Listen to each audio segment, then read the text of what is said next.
এই যে দেখতে পাচ্ছেন অসাধারণ, মানে আমার কাছে এতটাই ভালো লাগতেছে। অনেক দিনের কল্পনা এবং আশা ছিল যে একদিন এই শ্রীফুলতলিতে আসবো এবং আপনাদেরকে ব্লগ করে ভিডিও করে দেখানোর চেষ্টা করব।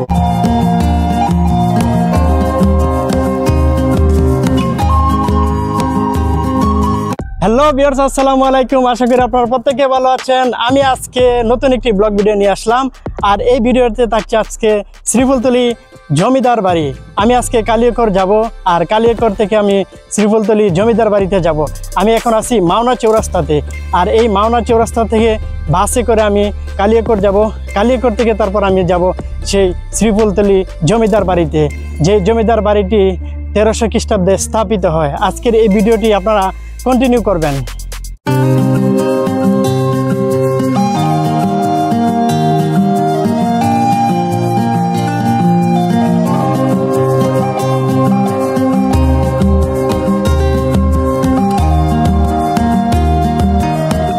মাওনা চৌরাস্তা থেকে আমরা এখন আসলাম ফুলবাড়িয়াতে, আর এটা হচ্ছে ফুলবাড়িয়ার ব্রিজের মাথায়, যেখানে কিনা এখান থেকে যাত্রী নেওয়া হয়, মূলত স্টপেজ এখান থেকে যাত্রী নিচ্ছে। তো আমরা এখন আবারও রওনা দিব এবং আবারও শুরু হবে আমাদের পথ চলা সেই কালিয়াকৈরের উদ্দেশ্যে। আমরা প্রায় মাওনা চৌরাস্তা থেকে ফুলবাড়িতে আসতে প্রায় 15 থেকে 20 মিনিটের মতো সময় লাগছে। সব কিছু মিলিয়ে এখন আবার আমাদের জার্নি শুরু হবে। আমরা আমাদের সেই কালিয়াকৈরে গিয়ে আবারও আপনাদেরকে দেখানোর চেষ্টা করব, এবং তারই পাশাপাশি এই যে কালিয়াকৈর থেকে যে মাওনা চৌরাস্তার মাঝখানের যে প্রাকৃতিক দৃশ্যগুলো, যে সৌন্দর্যগুলো দেখার জন্য মানুষ খুবই এক্সাইটেড, সেগুলো আমি আপনাদেরকে দেখানোর চেষ্টা করতেছি। আশা করি আপনাদের অনেক অনেক ভালো লাগবে। আপনারা সামনে দেখতে পাচ্ছেন, এটা হচ্ছে ফুলবাড়িয়ার সেই কাঙ্ক্ষিত ব্রিজ। আমরা এখন সেই ব্রিজ পার হব, আর এই হচ্ছে মামা, যে কিনা যাত্রী ডাইকে ডেকে উঠায় এবং যাত্রী নামায়। অনেক মানে কি বলবো, মামাকে খুবই এক্সাইটেড মনে হইতেছে যে যাত্রী যেভাবেই হোক উঠাইতেই হবে। যদিও বাসের ভিতরে অলরেডি কিন্তু সিট বুকিং, কোনো যাত্রী সিট খালি নাই, তারপরে মামা কিন্তু অনেক চেষ্টা করতেছে আবারও যদি কিছু মানুষ নিতে পারে। এই হচ্ছে আমরা কালিয়াকৈরের ব্রিজের উপরে উঠতেছি। আমরা এখন ব্রিজটা পার হব, আর ব্রিজের ওই পাশে দেখেন অসাধারণ একটি মানে কি বলবো, একটা হাওরের মতো একটা অবস্থা। দেখেন, আপনারা দেখতে পাচ্ছেন খুব সুন্দর, মানে সবুজে ঘেরা প্রচুর পানি, চারপাশে পানি ভরপুর।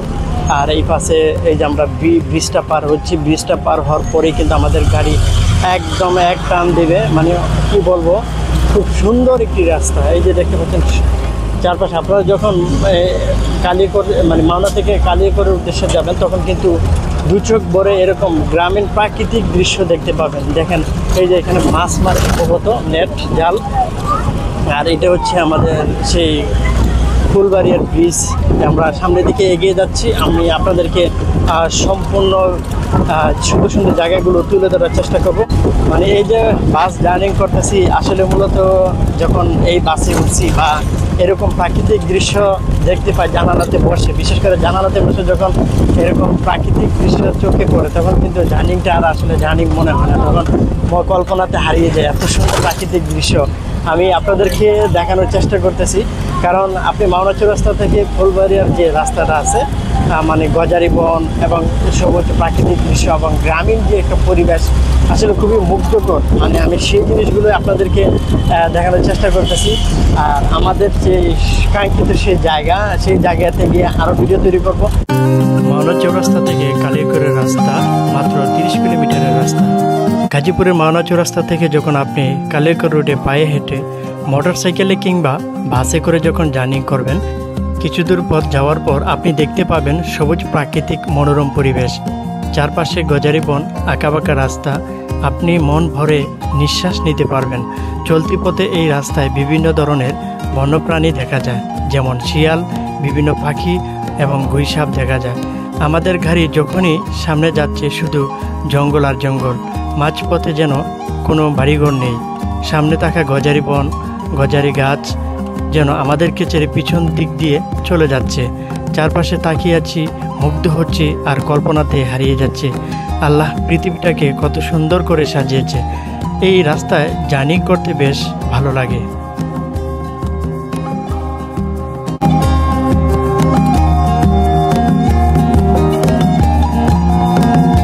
আমরা এখন আছি গাজীপুরের বদিনশালা বাজারে। এখানে আমাদের বাসটা থামলো আর কি, আমাদের ওই যে লোকজন আমরা এখানে থামছি। আবারও আমাদের গাড়ি সেই কালীপুরের উদ্দেশ্যে চলে যাচ্ছে। আমাদের মানে কি বলবো, এত সুন্দর প্রাকৃতিক দৃশ্য, মানে আমি এতক্ষণ পিছনে ছিলাম, পিছন থেকে তারপর সামনে চলে আসলাম। কারণ এই প্রাকৃতিক দৃশ্য যদি সামনে না বসি তাহলে অনেকটা মিস করবো, মানে অনেক কিছু দেখা হবে না, যার কারণে আমি চলে আসলাম একদম মামার পাশে। জার্নিংয়ের ক্ষেত্রে অন্যান্য যানবাহনের তুলনায় বাস জার্নিংটা আমার কাছে অত্যন্ত বিরক্তকর, কিন্তু এরকম প্রাকৃতিক দৃশ্য দেখে কিন্তু আমি একদম মুগ্ধ হয়ে গেছি। বসন্তকালে গজারি ফুলে ভরে যায় পুরো বন এবং এর ভিতর তীব্র গন্ধ মন মুগ্ধ করে। বনের মধ্যে দিয়ে বয়ে যাওয়া নদীর মতো আঁকাবাঁকা পথ এবং সবুজ প্রকৃতির মনোমুগ্ধকর দৃশ্য, এটি গাজীপুর জেলার একটি গুরুত্বপূর্ণ বনাঞ্চল। হ্যালো ভিউয়ার্স, অবশেষে 1 ঘন্টা জার্নি করার পর চলে আসলাম সেই কাঙ্ক্ষিত কালিয়াকৈর। আমি এখন বর্তমানে আছি কালিয়াকৈরে 1 ঘন্টা জার্নি করার পর, এবং মাওনা থেকে এই কালিয়াকৈর আসতে আমার প্রায় 1 ঘন্টা সময় লাগছে, এবং ভাড়া নিচ্ছে 50 টাকা ভাড়া, বাসে করে 50 টাকা ভাড়া। আপনারা যদি সিএনজিতে আসেন তাহলে আপনাদের কাছ থেকে 120 টাকা করে নেবে।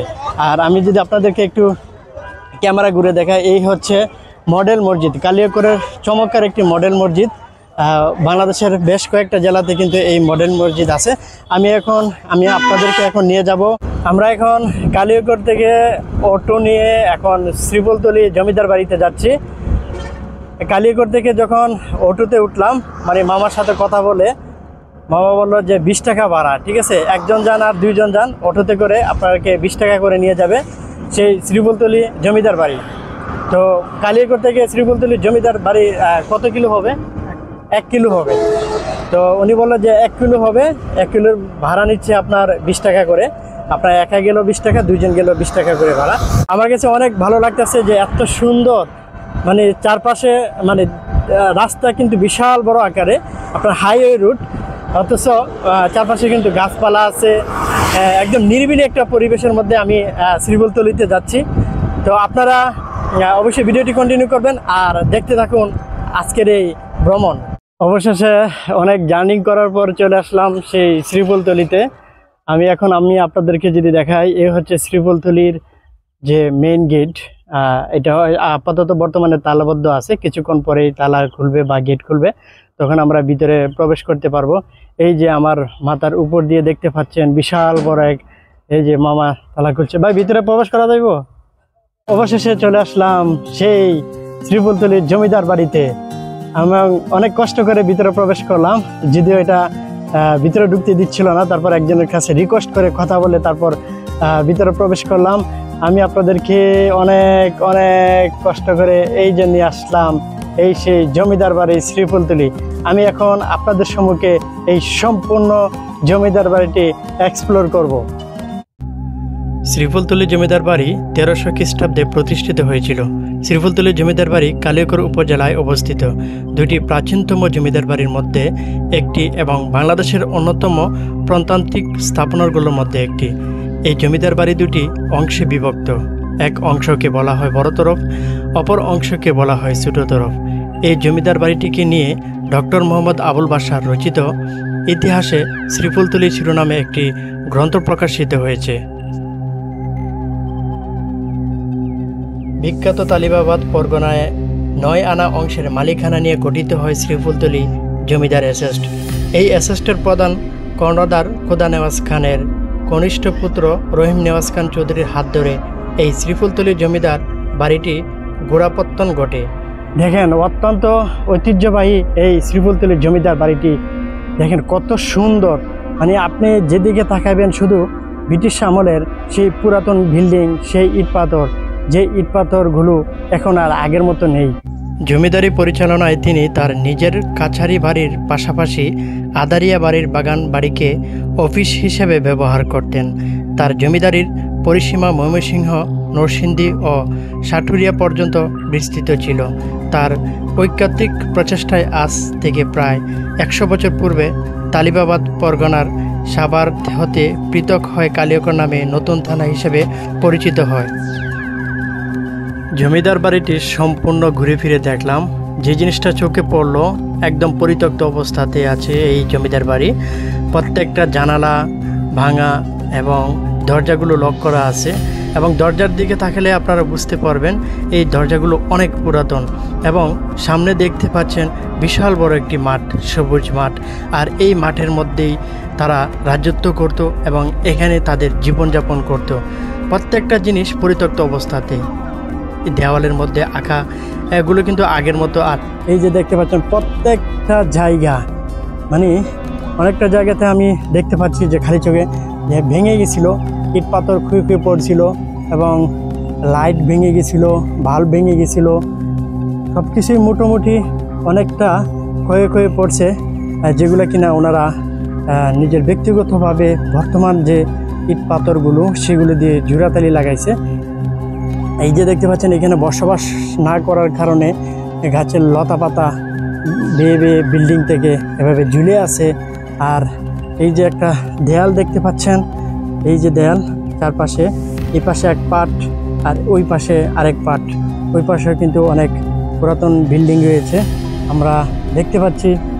আর এই পাশটা হচ্ছে দেখেন সিঁড়িগুলো কিন্তু অনেক পুরাতন হয়ে গেছে এবং এখানকার মানুষ এখানে বসবাস করে না। এখানে যতটুকু জানতে পারলাম যে এখানে যারা থাকার কথা বা যাদের দায়িত্বে আছে ওনারা নাকি এখানে বসবাস করে না, ওনারা মূলত ঢাকাতেই থাকে। আর এই বাড়িটি এখন পরিত্যক্ত অবস্থাতেই আছে, এখানে কেউ প্রবেশ করে না।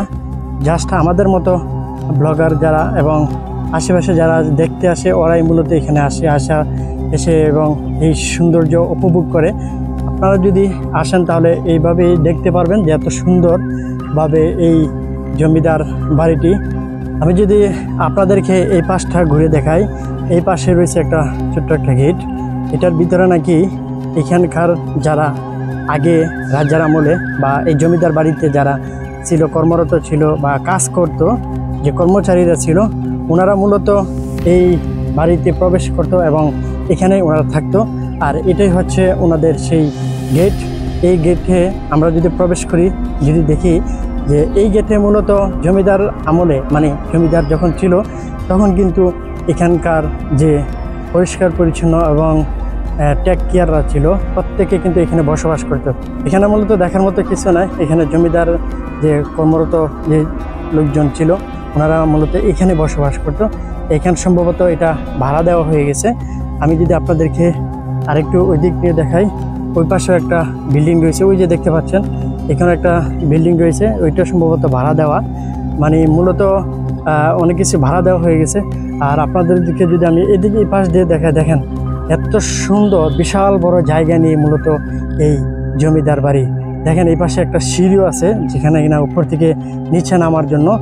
আর এই যে এটা দেখতে পাচ্ছেন এটা সম্ভবত তখনকার ওয়াশরুম ছিল, যেটা কিনা ওয়াশরুম রুম হিসেবে ব্যবহার করতো।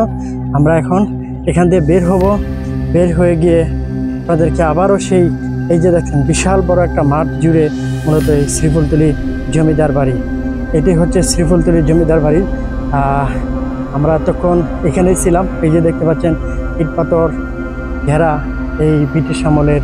এবং আপনাদেরকে যদি আরেকটা জিনিস দেখাই, দেখেন এই যে জানালাগুলো এমন অনেক পুরাতন জানালা যেগুলো কিনা এখনও পর্যন্ত টিকে আছে এই দেয়ালের সাথে।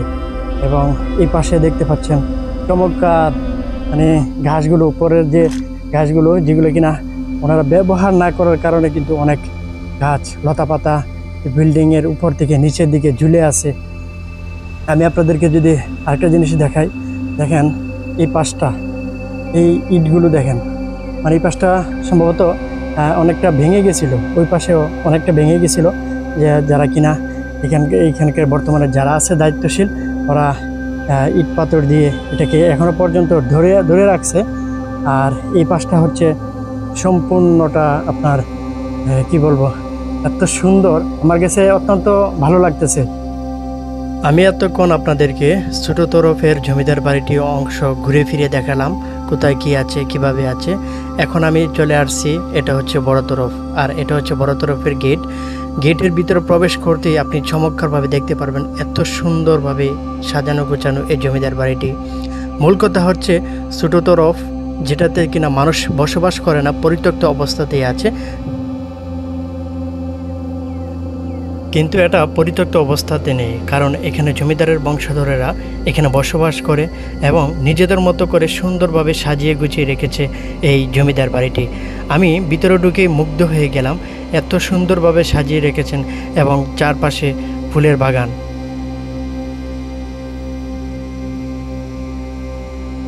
আমি ভিতরে প্রবেশ করে একজনের সাথে কথা বললাম। উনি বলল এখানে ওনারা দীর্ঘদিন ধরে বসবাস করে যাচ্ছে, যার কারণে নিজেদের মতো করে সুন্দরভাবে সাজিয়ে রেখেছে এই জমিদার বাড়িটি। আমি চারপাশে ঘুরে ফিরে কাঁঠাল গাছ, দোলনা এবং অনেক ধরনের গাছপালা দেখতে পেলাম, যা ইতিপূর্বে অন্যান্য জমিদার বাড়িতে কখনো দেখতে পাইনি। এই বাড়িটা দেখে আমার সত্যি অনেক ভালো লাগলো। এটা হচ্ছে মেন গেট। আপনারা যখন ভিতরে প্রবেশ করবেন তখন কিন্তু এটার ভিতর দিয়ে প্রবেশ করতে হবে। ভিতরে প্রবেশ করার পরে কিন্তু আপনারা দেখতে পারবেন এত সুন্দর একটি দোলনা। আমি কিছুক্ষণ দোলনাতে চললাম, আর এটা দেখতে পাচ্ছেন একটি জমিদার বাড়ির অংশ। এখানে মানুষ বসবাস করে। আপনার কাপড় চোপড় দেখতে পাচ্ছেন। আমি দেখে বুঝতে পারলাম যে এখানে কেউ না কেউ বসবাস করে। সত্যি অনেক মুগ্ধ হয়ে যাচ্ছি যতই দেখছি। বাংলাদেশের বিভিন্ন জায়গা থেকে মানুষ আসে এই জমিদার বাড়িটি দেখার জন্য।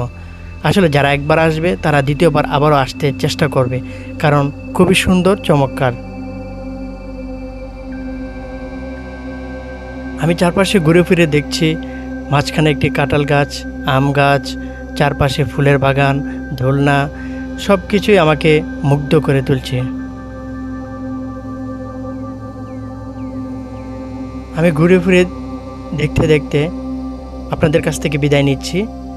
এটাই হচ্ছে জমিদার বাড়ি, এটাই হচ্ছে শ্রীফুলতুলের জমিদার বাড়ি।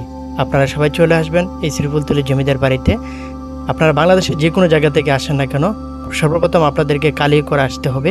কালিয়াকৈর এসে অটোতে করে এই শ্রীফুলতুলের জমিদার বাড়ি আসতে পারবেন।